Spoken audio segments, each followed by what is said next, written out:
Fantastic. Thank you, Graham. Thank you, Graham, Tom, Lori, Debbie, everybody at Iwpc. We're glad to be back here for another webinar and excited to share our latest demo with Red Hat, Graphops for the AI-enabled telco.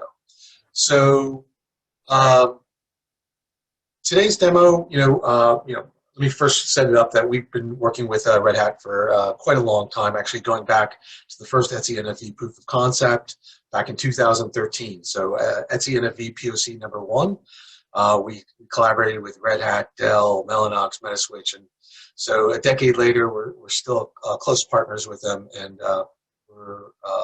just last year we worked with them on an award-winning Intel 5G MEC testbed that we also presented here on Iwpc. Which demonstrated dynamic configuration and continuous optimization of services, slices, functions, the RAN and the core to maintain low latency and energy efficiency out at the edge. That was an exciting project we did. Our EnterpriseWeb's platform is seamlessly integrated with the Red Hat Developer Hub, the OpenShift platform, advanced cluster management, RHSI, AAP, Prometheus, and Grafana. EnterpriseWeb itself is Red Hat certified for RHEL 9, Red Hat operators, and as a cloud-native function.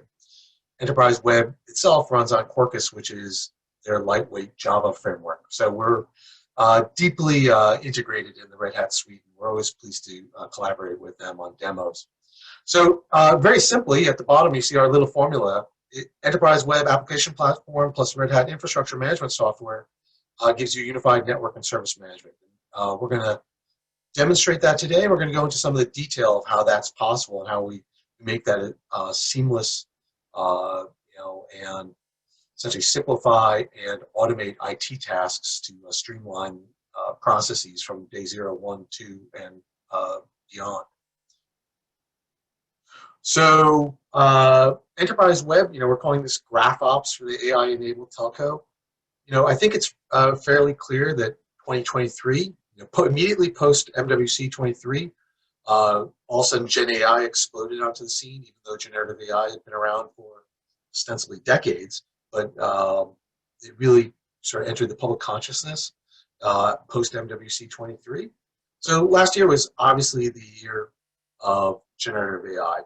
But by the end of 2023, it was already pretty clear to people that generative AI by itself had some issues. And that you're going to have to want to leverage its strengths while mitigating its weaknesses. What also became clear is that there won't just be one model, right? There might be multiple models, right? Public cloud models, open source models, on-premise models, and maybe even models out at the edge. So all of that sort of suggests that while generative AI is really exciting, you'd really like to have a unified abstraction that lets you connect those models. Just like you want a unified abstraction for developers to work with algorithms for AI ops.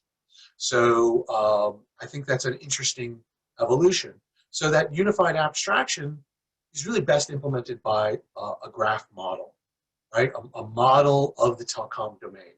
So EnterpriseWeb includes a telecom knowledge graph, provides an umbrella abstraction across the RAN, core, and transport domains, and between layers 1 through 7 for unified visibility, end-to-end automation, and centralized policy management.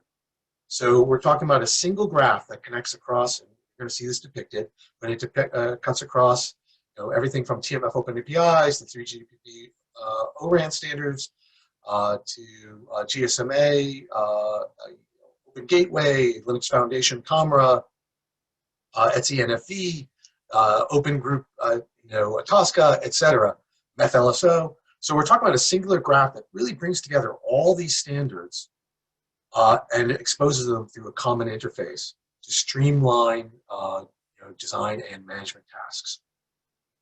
That having a model at that high level supports a declarative composition of intent-based services, where a developer can express, or a network designer can express their intent, what they want from the network, with not telling how it gets done.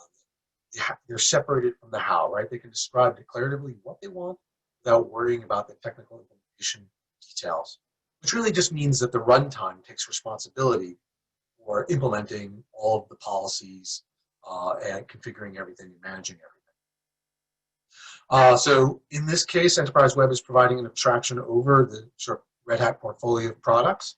So again, through a single interface, all these products are integrated, and the end customers, the telco user, doesn't have to worry about manual integration per use case.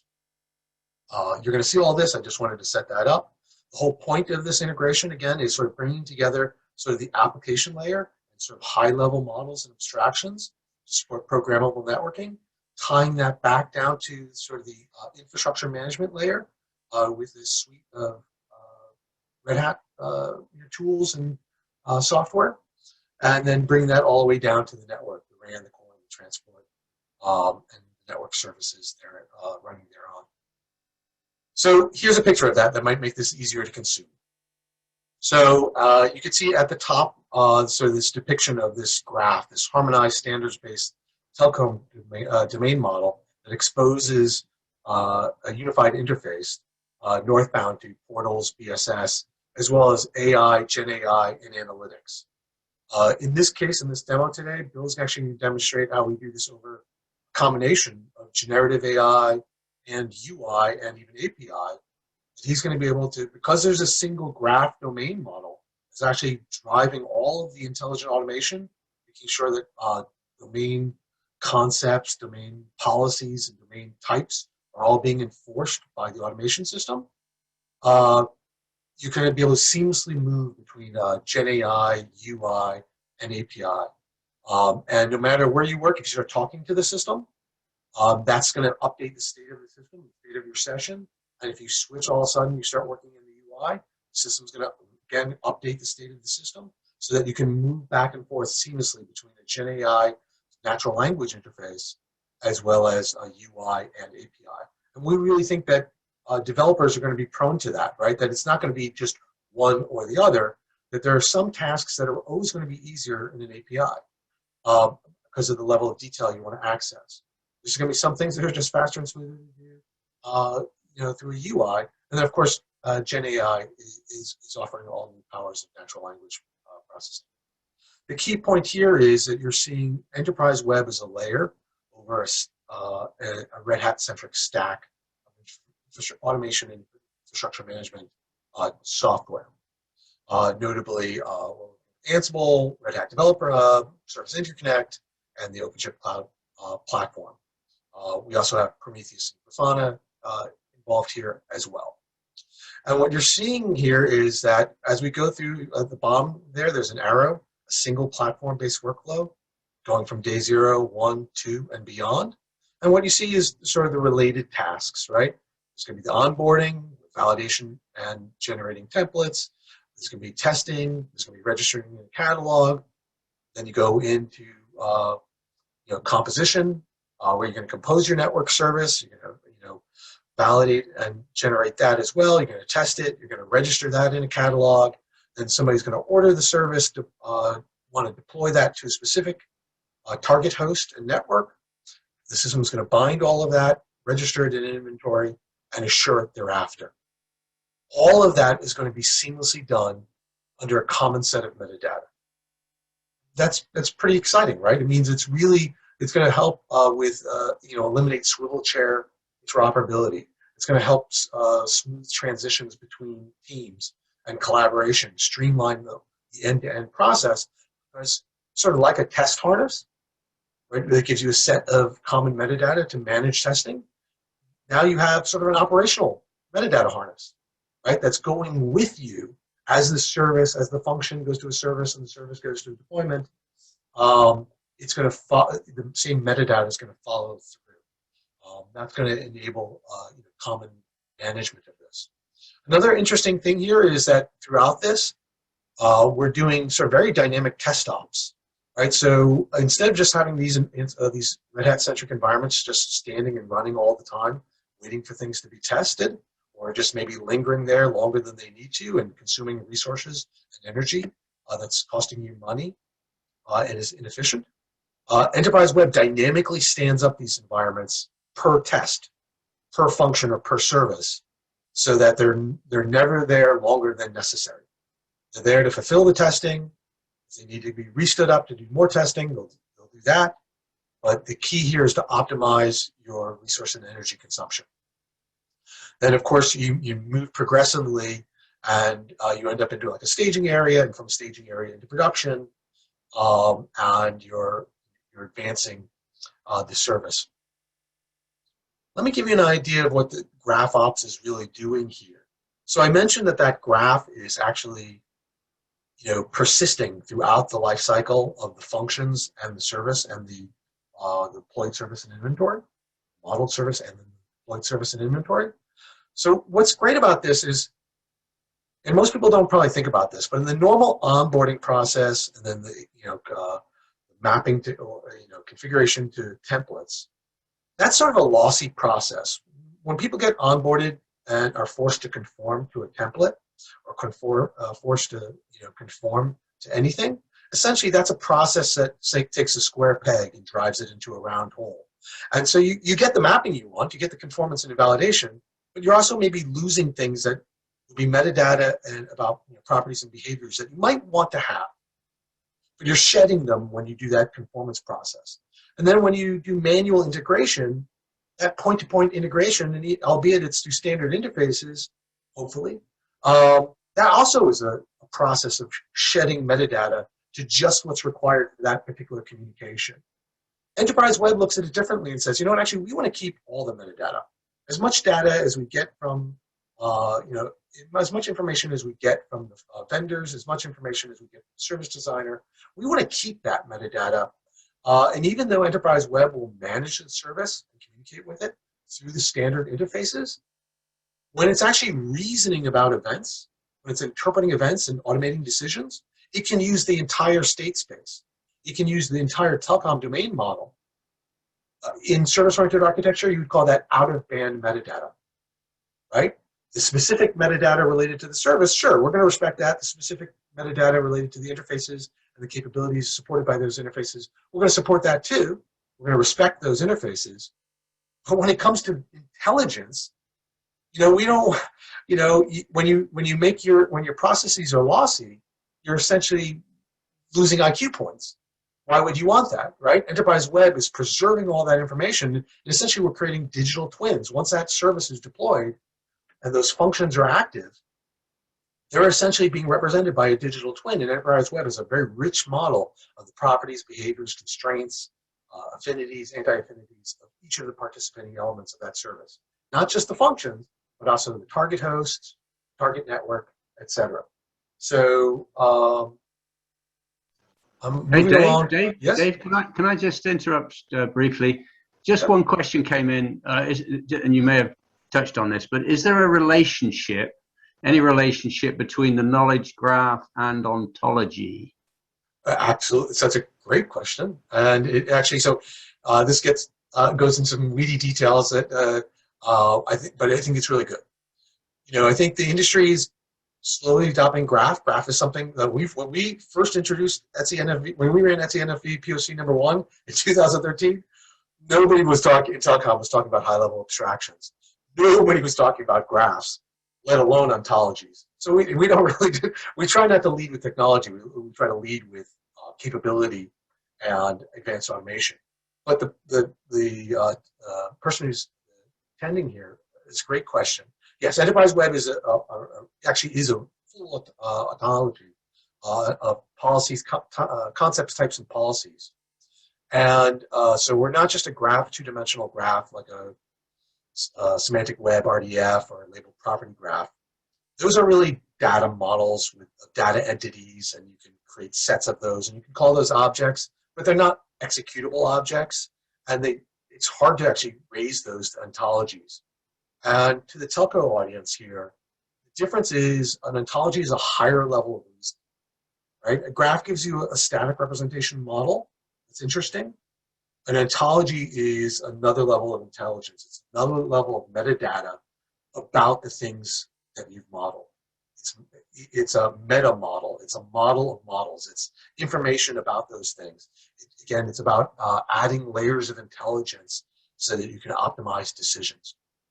So great question. I'm going to move on, and of course we can talk about that more at the end. So Great. actually the next step. Thanks, Dave. Appreciate it.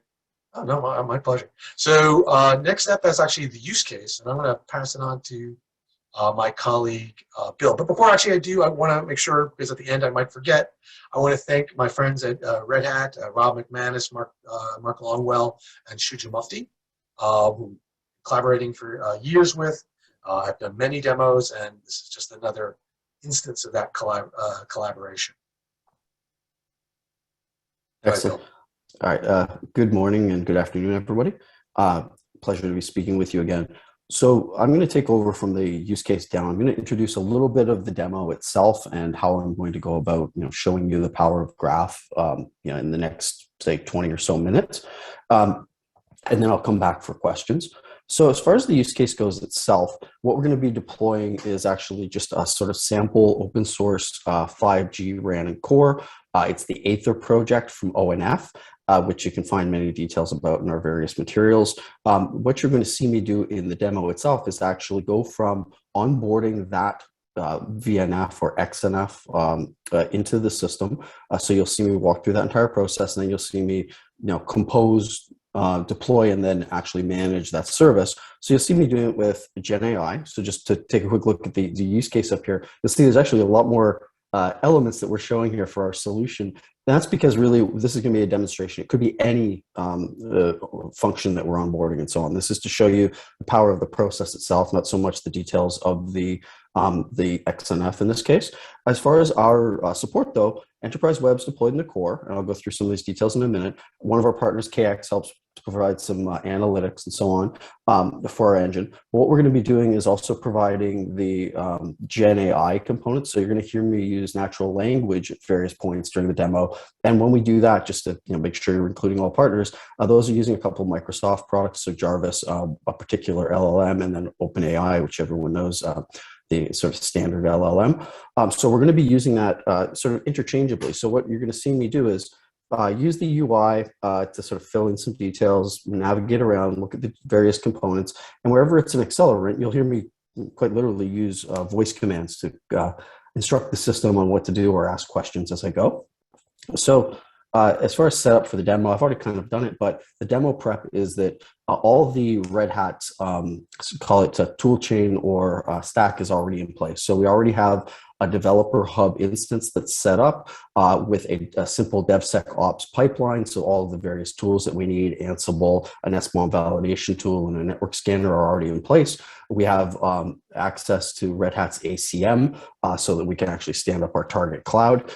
So all that's already in advance, and EnterpriseWeb itself, of course, has also been deployed to an instance of OCP at the core network. I'll show you that again in a second. But all that's in place. So what I'm going to basically do is effectively the three things that you see here. Application onboarding. You'll see me take that ONF Aether project component, onboard to the system. You'll see me actually design a service out of it. It's going to be very, very simple, and then I'll execute and deploy. What I'm going to do though is I'm going to do this in sort of two passes. So what you're going to see me do is actually set things up to show you the ease and speed of the actual development process. So I'm going to do it as if I'm a developer without really explaining too much. I'll touch on a couple of parts, but you'll see it goes very quickly. We take those extended processes and make them something that's very intuitive and easy to do. And then what I'll do is I'll step back through the process and I'll drill into the different elements. So I'll actually show you where Graphops is effectively providing the acceleration and the ease of experience that you see me do in the first half. So I'll do it 2 times. I'm going to start right now actually jumping into the demo itself. So EnterpriseWeb, as I mentioned, is already deployed in the core. It deploys as a set of cloud-native pods, and they're basically separated by the sort of roles that people would typically play. There's an application manager for onboarding application packages. Sorry, can you see my video now?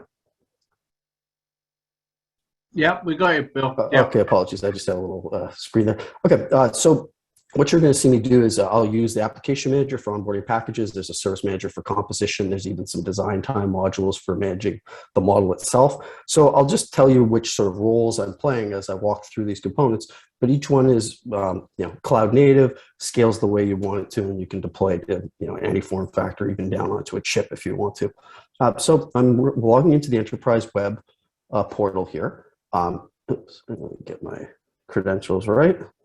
And I'm playing the role of that vendor with a package who wants to onboard it. And it could literally be the developer who wants to do it, or this could even be the vendor with their package. They want to add it to a catalog of already onboarded components. And what you'll kind of notice here as I go through it is actually that there's GenAI sort of cues or affordances being told to me down the bottom right, effectively the kinds of commands that I can speak in a certain location, to activate different commands. So this will keep up with me as I move around through the screen. I'm not going to draw attention to it. I'll just, this will be the last time I really talk about that. And now what I'm going to do though is I'm going to literally walk through the process of adding something to that catalog, getting it approved, and then deploying it. So I'm going to use GenAI interchangeably at different parts to do that. Then just to start out, I'm quite literally taking a zip file from the Aether project with the kinds of things that you'd expect it to contain, scripts, plugins, inventories, etc. And I'm going to be using those to bootstrap the system. And you're going to see right from the get-go how the system actually uses those artifacts in our graph to make this a really quick process. So let's go ahead and do that. Onboard a new application called AetherStack from a zip file.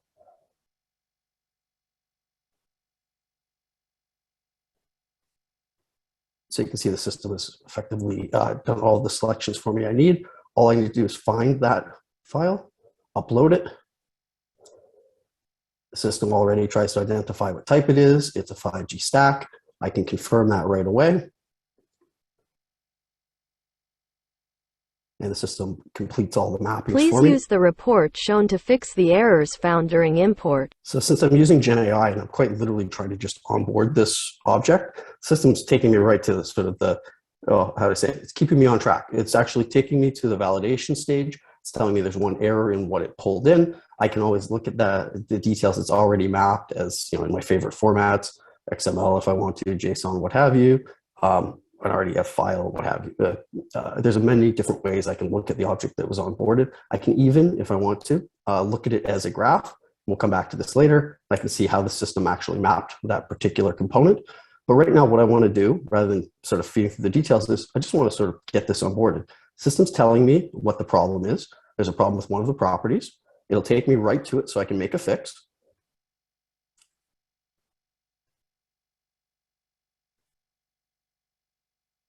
The application is ready for testing.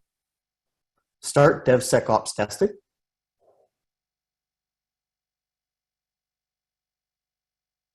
And I mean, that was as quick as it could kind of possibly be to get me to the point of actual conformance. Systems already started a DevSecOps pipeline, and this all goes pretty quickly, but basically as a developer, I'd be used to this. My pipeline's already in place. I can always look at the testing as it goes, and I'll go through this in detail in a second. But the system is right now running a number of different tests in the pipeline it just stood up. You see there's actually a problem with it that it identified. And without going into a ton of detail here, in those few seconds, we went into Red Hat Developer Hub. We stood up a temporary instance of EnterpriseWeb to be able to run this, deployed all of the services that were going to be needed. In this case, it was just the one function. Started a bunch of scans, found one error, and the system's taking it to us. And basically what it did was a security problem. The registry that we picked was too open. So we'll go and make that fix. And the system's effectively guiding me through the process. The application is ready for testing. Guiding me through the process of actual, conformance and validation fixes, if you want, at a higher level. Right now, I've just sent it for another round. And of course, this is all going to be tracked inside the system. And you're going to see a little bit later when I actually get to deployment, the exact same thing happens. There's going to be a trace at a low level of all of the different operations that are needed to be done, whether it's a testing DevSecOps process, whether it's deployment, whether it's the application has been published to the catalog. So that I get full visibility. Now, literally the longest part of that process was the testing to run, but now I have something that's actually validated and going to go into my catalog. So I can go ahead and do that. So the first part of the demo, all done. I did actually talk a lot more than I expected to there, but that process, a couple of minutes. Right, now I'm going to move on to the actual composition of this service, and I'm just going to play the role again. It could be someone else inside the organization who's a service designer. It could be the same developer, what have you. Doesn't really matter. They have something that's in their local library. They have a set of catalog elements that are already there. So everything that's been effectively certified through the DevSecOps process. You can see that Aether stack here. I can go ahead and click on it if I want to. It'll be brought up here with a case around it with all the different details that are needed for management. And we'll go back to this in a little while, but basically that graph allows me to provide common methods of management over this, security, whatever, down to whatever fine grained level I need it. What I'll see though is I can look at the details of it, or I can actually generate infrastructure templates if I want. Like, let's just say that I wanted to deploy this without Enterprise Web, in an Azure tenant or using Terraform, what have you. The system will quite literally, within the span of, under a second here, actually go ahead and build me the infrastructure template, all the mapping that's needed. I can download that file if I want. You can see it here. I can actually get it as an operator bundle already generated. I can quite literally take this operator bundle, deploy it into an OpenShift instance that's completely separate from Enterprise Web. And then there's things like SBOMs and so on that are needed for compliance. So it builds all of that around this. So that's one path I could take as a developer, and my job could be done here. That's all the work I need to build basically what people spend a long time writing Go scripts and other things to build as an operator. That's all done for me. But I want to go further in Enterprise Web and actually want to use it to do the deployment. So that means I'm going to have to actually compose a service. Again, lots of ways I could do this, but right here, I can quite literally just issue a command and see what the system's going to give me. So let's go ahead and do that. Create a service based on this application. To do this, I will create a new network service template named Access Edge and add an instance of EtherStack for RAN and Core. Would you like me to proceed? Yes. Okay, working on it. Okay, so that's pretty easy. If I had more, I could go through a little bit lengthier process and actually ask it to even give me templates and stuff. And I'll show you a little bit of that when I go through this a second time. But basically, that was all I needed for the system to compose my service. And see, it's one element. That's pretty simple. But if I wanted to, easy for me to go through the catalog, pick out different components, wire them together, what have you, in a very easy declarative way. I can drill down on the details of any of these things, and I can find out things like interfaces we could connect, whether I want to invoke higher level security that's already in the environment, those kinds of things. The system mapped all the properties of this, that registry that came from the function. There's a whole bunch of other things here. The one that's interesting for me is actually a deployment plan. So I want to see what the system has actually calculated for me for deployment. And this is a high level state chart. We'll go into the details in a little while, but this basically represents the high level operations, and they look pretty much like what I expect them to for the functions that are in the service. I can actually look at that even as a sort of standard workflow if I want to see it that way. Just kind of confirm the system did what I was hoping it would do here when it composed the service. And I have the options, of course, of, as David mentioned, this is all round tripping. I can interactively work with Gen AI, but it did a pretty good job of putting together what I wanted. So I got to send this for validation, just like I sent the function earlier for validation. I could use voice commands, but I'm just going to skip that. It's in the testing phase now, and it's effectively the same testing queue. It's just now going to have a little bit broader depth. And if there were, of course, other services, integration testing, all that kind of stuff, that's going to be covered here, again, by the system automatically. I don't have to worry about those kinds of details. Hey, Bill, I just want The to point out service has been published to the catalog. You might want to mute the... Go ahead. It's not listening now. Okay, great. So you might also want to point out that the pipelines themselves for testing, of course, could be the telco specific. The operator's own pipeline is a completely configurable process, but also the tools in that process could also be configured. They use Keysight, Spirent, the Avi, whatever else that they might use in a tool chain for testing. They could obviously, it's up to the customer. So these things aren't opinionated; they're all configurable. So just so essentially, we're just showing the general capability and the specific configuration that we've done. But I just want to make sure that for the operators that are listening, that this is ultimately conforms directly to their operations, their vendor products, their environments, their cloud partners, et cetera. Yep. And you can even take a look at that as we go into the second part, but it's quite literally I will come back to this in a minute, but it's a data flow process, as Dave was mentioning, that you can be modifying the same way that you saw that deployment workflow a moment ago. So I'll go back to it in a little while, but yes, this is all customizable for your particular tool chain, and you can even drive it by context. So particular services, of course, need different kinds of testing. That's all available in here, and it can extend those testing tools that David mentioned.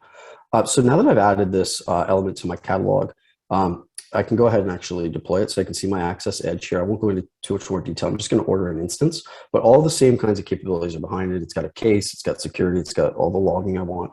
But basically, I want to create a new instance in my inventory. So it's really easy here. I can quite literally pick out one of the hosts, and the system's identifying from all the sets the ones that meet the requirements. But really, for as far as I care as a developer, I'm just picking the target. The system's going to handle all the rest of the details that are there. And since it's already been verified against the Red Hat Developer Studio there, our Developer Hub, I have pretty good assurance this is going to work. And if not, of course, the system's going to help me to debug if there were an issue. But I picked the eligible cloud, the one that I want. I order my instance, and just like that, it's already going into inventory. So I can see it's deploying here, and actually, if I'm fast enough, let me get us here. Where is it?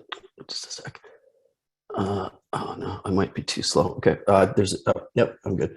Okay, so the OpenShift, you can see this console here. All the deployment itself is going, and we're actually probably a little bit faster than their UI here. Let's go back to Enterprise Web itself. Yeah, okay, so I can see my instance is healthy now. Now, this is where, I don't know if I call it the fun starts, but in Enterprise Web now, you have a drill down that gives you a full trace and basically the full story of what happened during that deployment. I can look at it as a number of lifecycle events. You can see this day one order that I put through the portal. And again, this becomes the kind of tracking you want. APIs, GenAI, whatever you're doing here, can all be triggering events. The system's event oriented, so it'll respond. And how did it respond? Well, a whole bunch of operations here, right? I won't go into all of them here, but it goes to all the depth that I might want. But as a developer here, I can obviously, that detail is going to be important to me. And there's, of course, links out to things, which secret did it use and so on. All of that, basically, it made it really easy for the system to stand up that cloud. But if I want, I can drill in on any one of the particular elements. So if I care about things that are related to the core, it's really easy for me to just filter in on those. I can see basically what, in this case, what subnets it created for the actual management of the core itself. If I want to look at particular elements, see the things that are related to AetherStack, for instance, or infrastructure, I can do that, right? I can identify that it used an ACM edge here. All that kind of stuff is all captured here, and it becomes really easy for me as a developer to look at it. And so I probably, in most cases, I'm going to spend more time actually just looking at that trace as a developer, just to sort of confirm that's what I wanted. And if I need to, modify configurations, what have you. But this is already a service that's ready to go. I can see a simple deployment graph. Again, it's a simple service, but made up of a couple of main elements. I can get a trace of the VDUs and the health right down to locations, IDs that are traced across the various the various hosts. If there was more than one, you can see obviously my telco cloud, what have you. But you'll notice also that even things like Enterprise Web itself, as an operator, were deployed into that OpenShift instance. And I did all that again, very quickly and easily. Now I'm going to step back and go into some of the details. So I'll kind of run through the demo again, highlighting some of the elements where the graph came in and made that. What you saw there was a pretty simple process. How that was empowered by that graph that's behind this.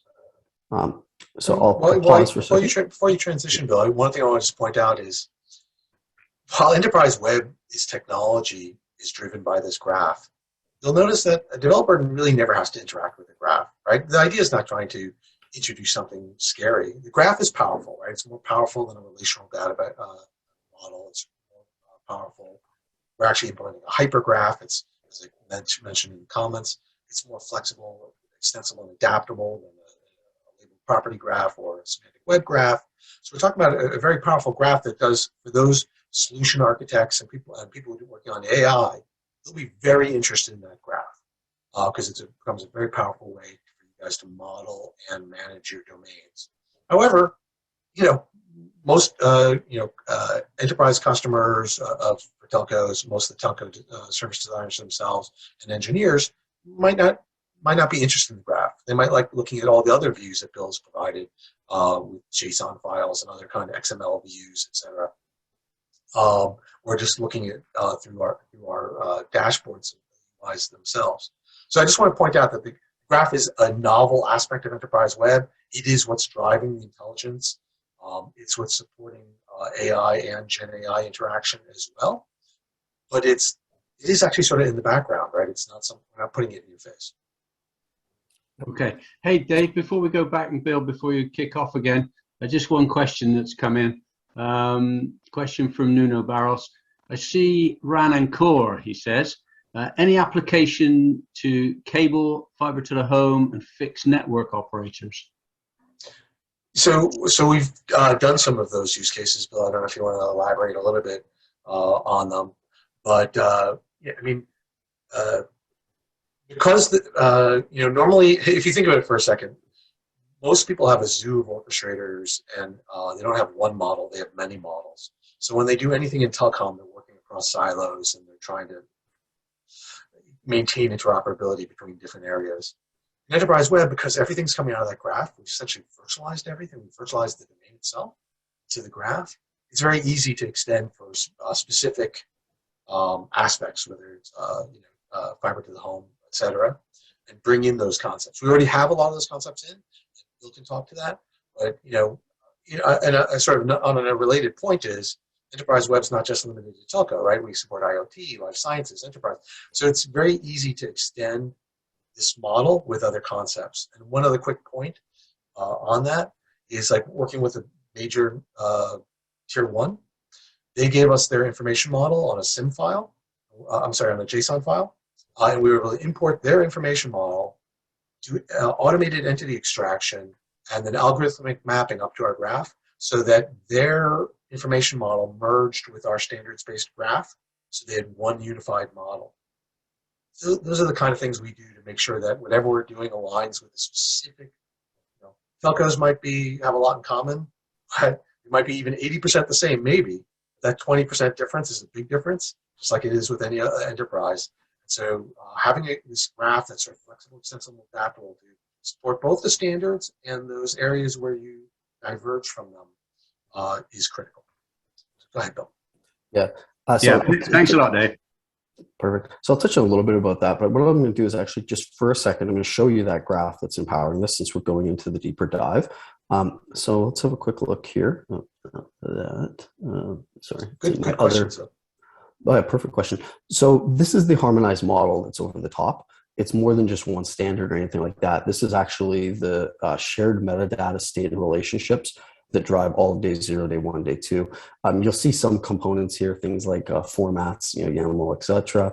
The actual protocols that are going to be involved. And as you walk through this, we won't go into much detail.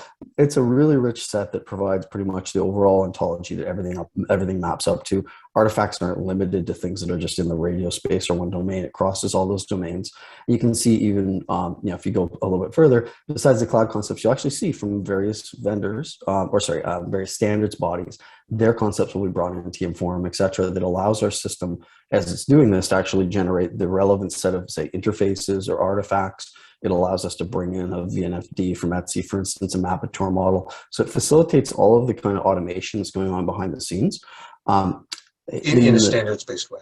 And one thing I also just want to point out real quick too is that most historically, for those familiar with graphs are for data modeling, data analytics, and recommendations generally, and for data science.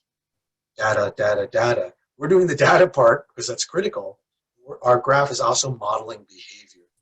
So from a technical computer science perspective, that means Enterprise Web's really doing meta programming, right? We actually are bringing data and declarative behavior into the same model. That means we can reason over data and behavior in one place. That's a very powerful aspect of what Enterprise Web can do. If you're familiar with those kind of ideas in computer science, it's where Enterprise Web gets its power from, right? To be able to do these things in millisecond speed, closing loops with observability, generating mitigation plans, and deploying them back to the network. Doing that kind of real-time intelligence is not regular graphs just don't do that. Graph databases don't do that. Enterprise Web's managing state in the graph. It's managing behavior in the graph. It's managing security and identity in the graph as well. So it's a very rich dimensional graph, which is why it's called a hypergraph. Go ahead, Bill. All right, so now I'm going to revisit that demo that you saw a minute ago and just highlight some of the elements in there. I won't go through quite as much depth, but it'll be interesting to get that kind of looking at it through the lens of the graph itself. So I log in again, and I can see that I have the previously onboarded. I'm just going to onboard that same function again. It's not really a problem. Onboard a new application called EtherStack from a zip file.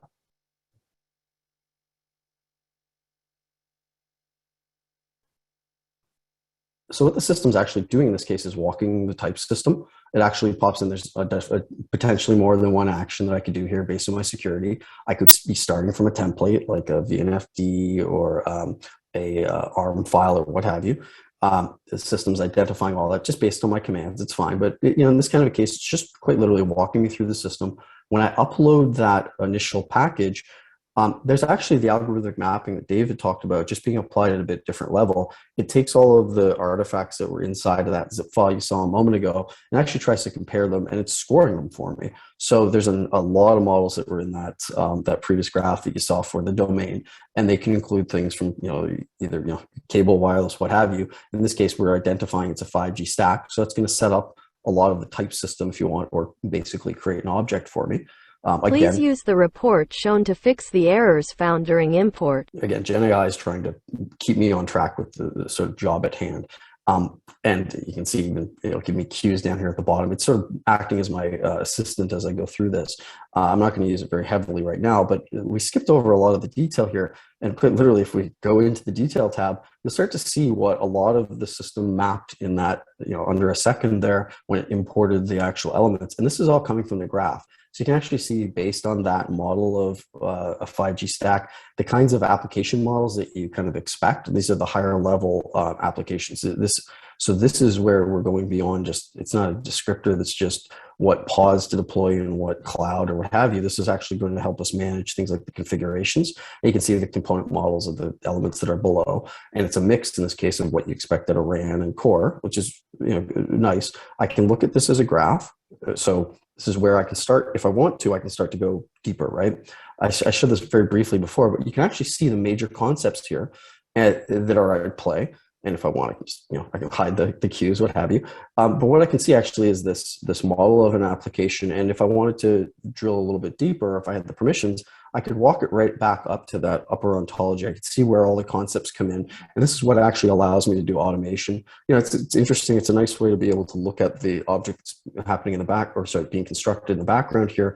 And of course, if I make any changes here, that's all being updated in real time. There's other details about how cloud native this thing is based on the scans that we do of the packages.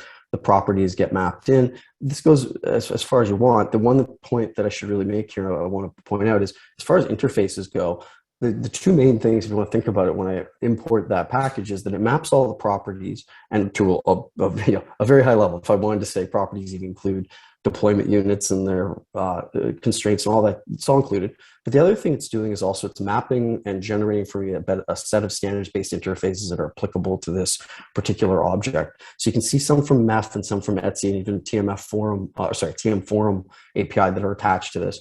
They all have full implementations behind them though. So I don't need to go out and create it's not stubs that I then have to write Python code behind or anything like that. System is giving me a full implementation. If I want to use this through, pretend that EnterpriseWeb itself is just playing the role of what they used to call a VNFM or a controller, really, I can use those interfaces and I can interact with my object right through them. So again, standards-based, that's all done, given to me, it's sort of a word for free or done on my behalf.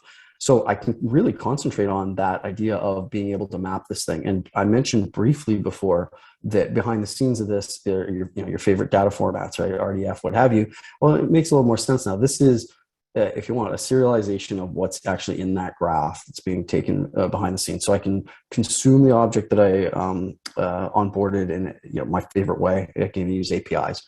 Let's go ahead and make that fix again that we did before. Oh, actually, you know what? I'm not going to verify this. I could go through the DevSecOps process if I wanted again, but I've already got one that's in my catalog, so I can use that for the next part. But it will trigger the DevSecOps process. Oh, actually, no, I'll just do one. Sorry, my apologies. Just to show you, in this case, we'll use the application is ready for testing. Yeah, perfect. So again, we could use GenAI to do this, but I'm going to just very briefly touch again on that DevSecOps pipeline. As David mentioned before, we're actually talking about now being able to go through and look at reports and what have you. Here's the pipeline itself, though. So we completed a template, we did an SBOM validation, an Ansible validation, a network scan. The this application has been published to the catalog. Sorry, so that's just in the background. Again, I could start working with it, what have you. But the idea is that this is now a processing enterprise web that's data driven and is going to be intelligent and sort of adapt to the details of the object that's actually being tested. So it's kind of really nice because I'm not writing one developer pipeline or one Ansible job or one testing script per function. I don't have to do anything out of bounds, out of band. The system, again, used Graph to be able to generate all of that for me. So I'm going to go into the other component we had, the service manager, and I'm going to pick up in the point of composition. So I've got things in my catalog already that I want to use. Now I'm going to show you something we didn't do in the last demo, right? Or the last component of the demo, which is that I could actually use the system to sort of start constructing for me a graph that I might want to deploy. So this is me actually going a little bit of a different path, but again, it's using GenAI just to speed up the process. Show me a list of service templates. Working on it. Show me the graph of a 5G gateway. Working on it. Add a firewall. Working on it. So this is just an example of me actually building up a service inside the system that I might want to deploy. It's just effectively a way of me being able to verbally describe what I want the components to be. Or as you saw me do actually in the demo earlier, which I'll do again right now, is I can actually just issue a sort of single line command for it to do the composition for me so that I don't have to go through any of that process. So again, this is now, I think, hopefully the ideas of the graph are actually coming sort of to the surface here. Create a service based on this application. To do this, I will create a new network service template named Access Edge and add an instance of EtherStack for RAN and Core. Would you like me to proceed? Yes. Okay, working on it.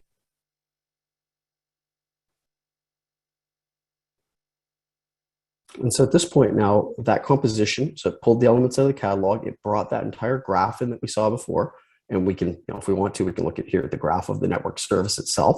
And again, same kind of concept. It's quite literally binding those subgraphs to be mapping up to the concept so it can automate these things, autofill the properties that were applicable, generate another set of interfaces that were going to be applicable to services this time. And then as we talked about before, there's a deployment plan that's actually generated. So just quickly, even this is a graph in Enterprise Web. It's what they call a state chart. So it's just a high-level, logic-driven description of a process.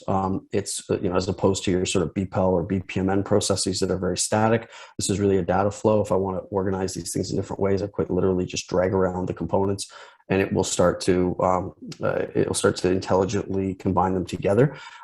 You can view this as a flow chart as we saw before, or you can view it as a simulation. So when we talked about that developer workflow before, and we showed how it kind of unwinds here, well, this is exactly what the process looks like for deployment. You can even see the parallelization and so on. So the system is building for me that deployment graph, and again, it's able to execute it as you saw. It takes under a second for us to do all the calculations and configuration and everything else to get that service stood up. And it's a result of these kinds of graphs that the system is building behind the scenes. And as a developer, I'm using things like GenAI to just effectively accelerate my way through them to get objects that are then going to be validated, added to my catalog, and I can deploy very easily and declaratively. So that's my two-part demo. I hope you guys enjoyed it. I'm going to just put this back to the last slide and open for questions. Thank you. Hey, that was great, Bill. Actually, really appreciate you going through it. I hope for everyone that was useful to go through it essentially twice. One just for developer experience, and the second time to go a little bit more drop-down detail to see, what's going on behind the scenes and how that gets surfaced in the user experience. And a series of great, there's been an interactive exchange going on in the Q&A section there too, in the chat that people can read. Graham, I want to pause before closing to see if there's any other questions you want to read out to me or any questions you have.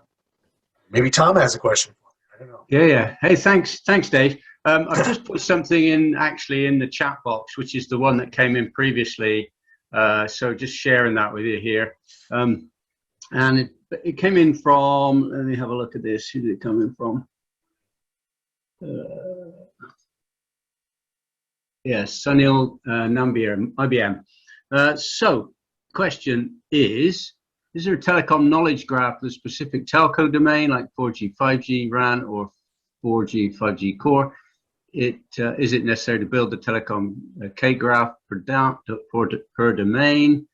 Is it possible to discover and auto-build a knowledge graph from telecom data, say a time series foundation model? You may have covered that already in the discussion, Dave. I thought I'd just share that with everybody. No, that's good. I'm glad. Thanks for bringing that back. I remember you shared that with me. It came in early, right? Yesterday, I think. And so, great questions. There's a whole bunch of interest, obviously, clearly on domain modeling and LLMs, et cetera. And, try to get through some of it, but I hope people appreciate it in the time. These are big subjects, and with the time that's allowed, it's hard to do these quick little sound bites. But so the answer is, so believe it or not, that giant model that Bill showed you has 3G, 4G, and 5G concepts in it. It's only 50 megabytes. That's including the Enterprise Web runtime. It's including everything that you saw. Enterprise Web's entire footprint is 50 megabytes. So that's, you can call it the graph or the DSL, the design environment, the management environment, the execution environment, and the runtime. The kernel of Enterprise Web is only 7 megabytes, so it's very lightweight. The advantage of that, of having those all in one graph, is the one thing we've learned is, while some of these domain boundaries are strict, the problem is, telecom networks have a lot of legacy stuff inside them, and they're not green fields, they're brown fields generally, right? And we find more often than not that you have to actually sort of mediate or mitigate crossing some boundaries, right? That even with I would take that in another dimension too. So that's just 3G, 4G, 5G, where you might have aspects that you might need to support a VNF, and then you might also have CNFs, you might even have PNF, right? And that might all be in one service. So you want to be able to bring those concepts to bear contextually, right? And do it in a lightweight fashion. So again, small footprint, low latency, high performance. So since there's not much cost to the graph model, and that means that you can do bigger things. Of course, you can do targeted things as well. And if somebody's really doing very specific targeted use cases, maybe even at the edge, well, we don't even have to ship the full model. We can actually reduce the telecom domain model to just the use case, and we can bring the footprint down to maybe 12, 15 megabytes down at the edge. And Enterprise Web is cloud native. It deploys in HA, so if you deploy into HA, obviously you double it.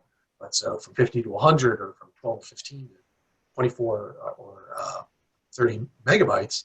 But that's a fraction of the size of iTunes, and it can run a telco network. Well, that's a pretty good deal.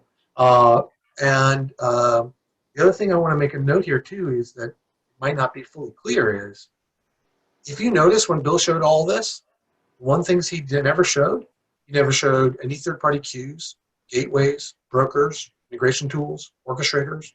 He did show federated automation with Ansible, because we can federate with any third-party orchestrator or whatever. But all those capabilities are coming out of the graph too. Remember I said the graph can model the behavior? So in the graph, we have models of what a gateway is. We have models of what a controller is. We have models of what they're all really just processes. That's what they are, right? Processes that get dynamically configured to fulfill certain developer tasks or IT tasks. I know that might be a bit of a mind blow. We're eliminating the stack, right? And the only stack that exists is the elements of the solution domain that the telco customer wants to use.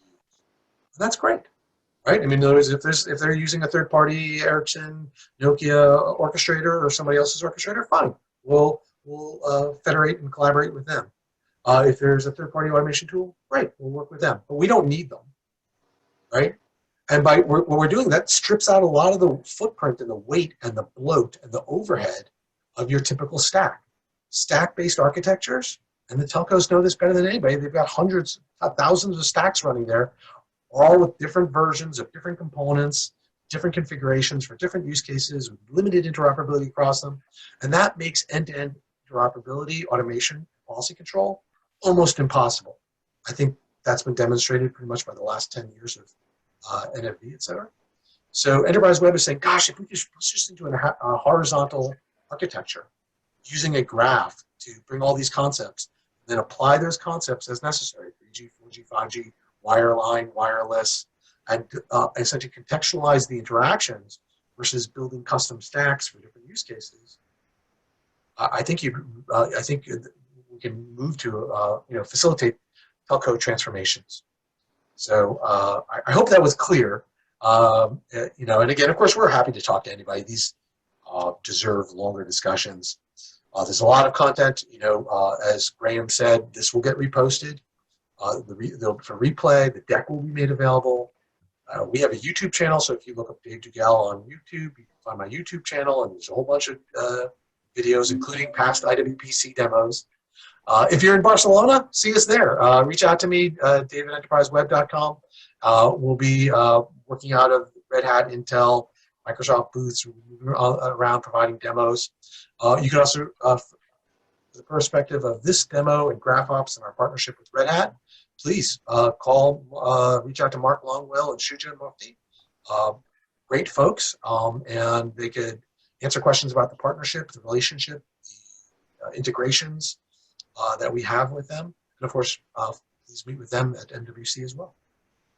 Excellent. Hey, Dave, as always, great. And Bill, really appreciate the demo. Thanks very much, guys. So just a little reminder to everybody, as Dave said, he's going to be out in Barcelona next week. So if you're over that way, or any of the team that you have is over there, make sure you tell them to look him up. And other than that, great to have everybody on board again today. And as Dave said, this is a recording for those people that couldn't make the live call.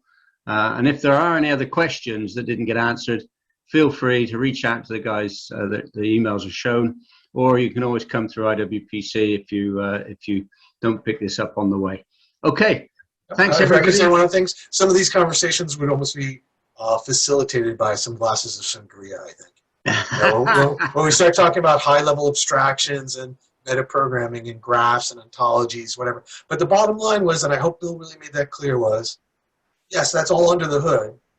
Just like a Lamborghini has a very sophisticated engine, but you don't need to know how the engine works to drive that car, right? Enterprise Web has a very sophisticated engine. That's why it can do transformative things. That's why it can reduce the cost of context for real-time intelligent automation. But it doesn't matter. The whole point is creating a user experience, right? That's what we all work for, right? We're all creating a user experience for someone. Even the Iwpc is creating a user experience for someone. Excellent. All right, Dave. Great to see you again. Good luck in Barcelona. Bill, appreciate it.